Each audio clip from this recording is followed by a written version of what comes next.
பணம், பாசம் என்பதை பொருளாதாரமே நிர்ணயம் செய்வதால் இந்த உலகில் பணம் இல்லாதவன் பிணம். இதை மறுதலித்தால் நீங்கள் உலகப் புரிதலில் இல்லை என பொருள்.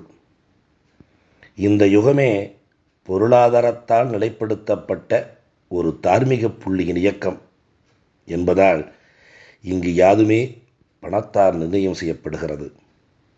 பண மதிப்பீட்டில் நாம் செல்லாக்காசு ஆகிவிடக்கூடாது என இந்த மானுடம் மெனக்கெடுகிற நிலைதனை பாராதவர்களா நீங்கள்?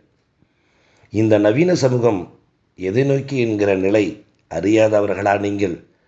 உறவின் வழியில் மனைவி, மக்கள், சொந்தம் எனப்படுபவர்களிடம் இந்த பணம் மட்டும் இல்லையெனில் உங்கள் நிலை என்ன?